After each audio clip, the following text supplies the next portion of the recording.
జ్యోతిషాస్త్రీత్యా ద్వాదశ రాశుల్లో మొదటి రాశి అయినటువంటి మేషరాశి మిత్రులారా, 2026 ఆగస్టు నెల మీకు శుభ ఫలితాలు ఎలా ఉన్నాయనంటే, శుక్రుడు కన్యారాశిలో ప్రవేశిస్తున్నారు, కుజుడు మిథున రాశిలో, బుధుడు కర్కాటక రాశిలో, రాహు కేతుల నక్షత్ర మార్పుల కారణంగా ఆకస్మిక నిర్ణయాలు తీసుకుంటూ ఉంటారు.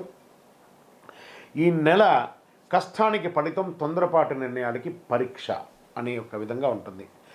నెల మొదటి పక్షంలో ఆలస్యాలు, ఒత్తిడిలు కనిపించినా రెండో పక్షంలో పరిస్థితులు పూర్తిగా మీకు అనుకూలంగా మారే అవకాశం ఉంటుంది. గతంలో చేసిన శ్రమకు ఇప్పుడు గుర్తింపు లభిస్తుంది. కొత్త పరిచయాలు భవిష్యత్తులో పెద్ద అవకాశాలను ఇస్తుంది. మరి ప్రైవేట్ ఉద్యోగస్తులు లేదా గవర్నమెంట్ ఉద్యోగస్తులకి ఎలా ఉంటుందని అంటే, ప్రైవేట్ ఉద్యోగస్తులకి కొత్త బాధ్యతలు వస్తాయి. మీ ప్రతిభను ఉన్నతాధికారులు గుర్తిస్తారు. పదోన్నతి, బదిలీ లేదా జీతం పెంపు గురించి చర్చలు జరిగే అవకాశాలు ఉంటాయి. ఇంకా ప్రభుత్వ ఉద్యోగస్తులు సిద్ధమవుతున్న వారికి ఈ నెల మంచి అవకాశాలు కనిపిస్తున్నాయి. ముఖ్యంగా groups, banking, railway, police, teaching రంగాల్లో పోటీ పరీక్షలకి ఇదొక సిద్ధమవుతున్న వారు సమయాన్ని సద్వినియోగం చేసుకొని విజయం చేకూర్చుకుంటారు. ఇక సర్వీస్ సెక్టార్స్ ఉంటారు చూసారా, IT, software, BPO, banking, health care, Vidya, hotel, retail రంగంలో పనిచేసే వారికి కొత్త ప్రాజెక్టులు వచ్చే అవకాశాలు బాగా ఉన్నాయి. టీంలో మీ మాటకు విలువ పెరుగుతుంది. విదేశీ క్లయింట్లతో పనిచేసే వారికి మంచి గుర్తింపు వచ్చే అవకాశాలు ఉన్నాయి. ఇక వ్యాపారులు ఎలా ఉన్నారంటే, ఇంకా వ్యాపారులకు ఆదాయం పెరిగే సూచనలు ఉన్నాయి. కొత్త బ్రాంచ్లు ప్రారంభించే అవకాశాలు ఉన్నాయి. మీ యొక్క బిజినెస్ని ఎక్స్పాన్షన్ ఆఫ్ యువర్ ఆర్గనైజేషన్స్ అంటే ఫ్రాంచైజ్ మోడల్ కానీ బ్రాంచ్ మోడల్ కానీ పెరిగే అవకాశాలు ఉన్నాయి. కొత్త ఒప్పందాలు లాభదాయకంగా మారే అవకాశాలు ఉన్నాయి. అయితే భాగస్వామ్య వ్యాపారంలో లిఖితపూర్వకమైనటువంటి ఒప్పందాలు ఖచ్చితంగా ఉండండి. మీరు ఎవరికి షూరిటీ సంతకాలు ఎవరికి పెట్టకండి, బ్యాంకింగ్ షూరిటీ కూడా పెట్టకండి. ఇంకా ఆర్థికంగా ఆదాయం బాగానే ఉన్నా ఖర్చులు కూడా విపరీతంగా పెరిగే అవకాశాలు బాగా కనపడుతున్నాయి. పాత బకాయిలు వసూలు అయ్యే అవకాశాలు కనబడుతున్నాయి. ఇల్లు, వాహనం, స్థిరాస్తి ఖర్చు చేసే అవకాశాలు ఉన్నాయి. ఇంటిని మరమ్మత్తు చేసుకునే వాస్తుపరంగా అనే అవకాశాలు ఉన్నాయి. అనవసర అప్పులు తీసుకోకూడదు మాత్రం మంచిది కాదు. అది కట్టడానికి చాలా ఇబ్బంది పడతారు. షేర్ మార్కెట్లో భావోద్వేగాల కంటే విశ్లేషణకు ప్రాధాన్యత ఇవ్వండి. లాంగ్ టర్మ్ ఇన్వెస్ట్మెంట్ చేయండి. షార్ట్ టర్మ్ ట్రేడింగ్లో ఒడిదుడుకులు ఉండే అవకాశాలు, షార్ట్ టర్మ్లో వాలంటేట్ ఉంటుంది కాబట్టి జాగ్రత్తగా ఉండి. దీర్ఘకాలిక పెట్టుబడులు, నాణ్యమైన కంపెనీలకు పెట్టుబడులు చేయడం, కొత్త స్థిరాస్తిని ఇవ్వచ్చు.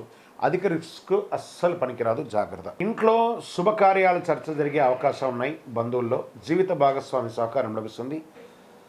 చిన్న చిన్న అపార్థాలు వచ్చిన పెద్దల సలహా పరిష్కారం మంచిది. ఇంకా ప్రేమికులకి ఎలా ఉంటుందంటే, ప్రేమలో ఉన్న వారికి కోపం తగ్గుతుంది.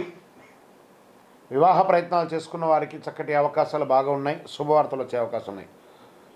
ఆరోగ్యం వచ్చేటప్పటికీ బ్లడ్ ప్రెషర్ పెరిగే అవకాశం ఉన్నాయి. తలనొప్పి, కంటి సమస్యలు, నిద్రలేమి, ఒత్తిడి, హృదయపూర్వకమైనటువంటి ఇక ఛాతికి సంబంధించినటువంటి ప్రాబ్లమ్స్ వచ్చే అవకాశాలు ఉన్నాయి. ఒక శస్త్రచికిత్స కూడా అయ్యే అవకాశాలు ఉన్నాయి, జాగ్రత్త. విద్యార్థులు పోటీ పరీక్షల్లో ఉన్నవారికి ఇది మంచి సమయం అని కూడా చెప్పచ్చు. ఏకాగ్రత పెరుగుతుంది. విదేశీయ విద్య కోసం ప్రయత్నం చేసిన వాళ్ళకి మంచి అవకాశాలు ఉన్నాయి. కళాకారులకి, సినిమా రంగం, టీవీ రంగం వాళ్ళకి మంచి అవకాశం. మీడియా వాళ్ళకి కూడా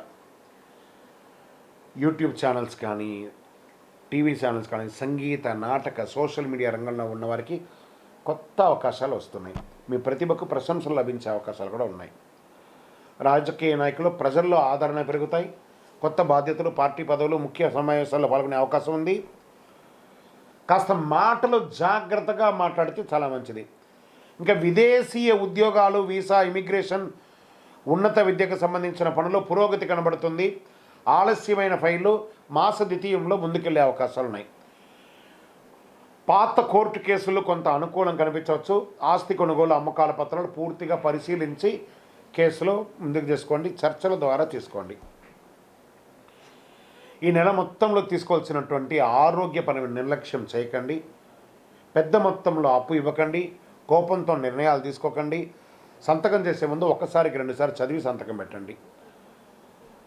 ప్రతి మంగళవారం శ్రీ సుబ్రహ్మణ్య స్వామి వారిని యొక్క దర్శనం చేసుకోండి. పరిహారాల్లో ఓం అంగారకాయ నమః 108 సార్లు, ఓం సుబ్రహ్మణ్యాయ నమః 108 సార్లు సుబ్రహ్మణ్య భుజంగం పారాయణం చేయండి. నవగ్రహాల వద్ద నువ్వుల నూనె దీపం వెలిగించండి.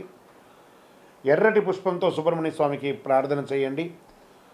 కందులు, ఎర్రని కందులు, బెల్లం దానం ఇవ్వండి. ఎరుపు రంగు, కాషాయం రంగు కలిసి వస్తుంది. 1 మరియు 9 అదృష్ట సంఖ్యగా ఉంటుంది. ఆదివారం మరియు మంగళవారం అద్భుతంగా ఉంటుందని కూడా చెప్పవచ్చు.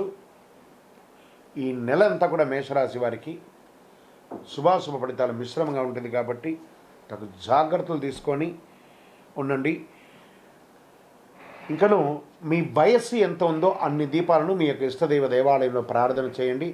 గురుగారు మాకు ఇంకా ఫలితం కావాలి అని అనుకున్న వాళ్ళు అతి శక్తివంతమైనటువంటి కరుంగాలి మాలను మన యొక్క దేవాలయంలో 48 రోజులు పూజ చేసి ఉంటుంది.